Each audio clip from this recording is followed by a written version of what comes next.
welcome to part 6 of building an Art Deco skyscraper using Planet Coaster, and in this episode, more or less, the spire is completed. It does go on into the next episode, but not very much, so you will see more or less how the tower is looking, and I'm pretty satisfied with how it turned out, and now I have to think about what I'm going to be moving on to. And what I'll be moving on to, as I said before, is a hypercoaster. But I have to respond to some comments. I still haven't done that yet.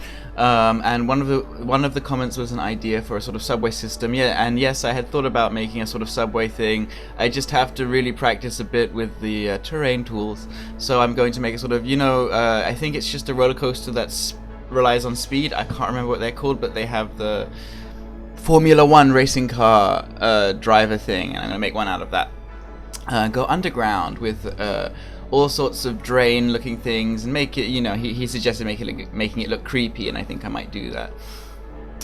So yeah, everything's gonna be underground a bit. I just have to work out how to do that. So maybe it'll be like Disneyland in the sense that this whole park will have everything underground that you can't see, and the main ground will look like it's the top floor, but in fact there is layers of roller coasters and things that are underground. So that's the idea I have for the next parts, because I think in each part I do want to have a roller coaster for each section of the park, but I do not want to show the roller coasters everywhere. So yeah, maybe one will be like the English Village will be built entirely on top of an underground roller coaster and these kind of things. We'll see. I still have to mess about a bit, and but what I really need to do is maybe lay the groundwork for the underground roller coaster I just talked about, but also lay the groundwork for the main hypercoaster that goes around the park, because that will be the mainly visible roller coaster, and it will be the sort of eye-catching ride. It will be the famous ride of this particular sorry about that particular park. So yeah, I guess now you can sort of see everything starting to take shape with the design of the building. I do take advantage of some of the new pieces. The new doors have a very nice sort of, it looks very Art Deco, and these giant doors, when you turn them around, they look like a sort of Art Deco frame, and you shall see more of that later. And that's pretty much it. And then afterwards I will give a little walkthrough, and you will get to ride this terrifying ride that I would never ride in a million years because I hate heights. Or maybe I'd ride it if it was inside this kind of skyscraper. Maybe. But I wouldn't, I never ride those rides when we go. I did, actually. I do ride them if there's not a lot of good rides, but I don't like riding them. Because there is absolutely no pleasure for me in being dropped down a sheet. I could never skydive and blah blah blah. I really don't like heights. I'm saying that quite enough, I think, already. So I will leave it there because I'm just going on about some certain bullshit. And I will see you in part 7, where it will be the last part. The tower will more or less be completed, and then another episode afterwards I will make a separate walkthrough, which won't take very long. Not long at all. Oh yeah, and there'll be lighting as well that you have to see too. So, see you then. Enjoy the rest of the video.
Wow, it's nice of you to watch the whole video, and thank you for watching. If you want to see more, you can click on one of those boxes, and you can subscribe if you want, and or you could watch other videos and do other things. Bye.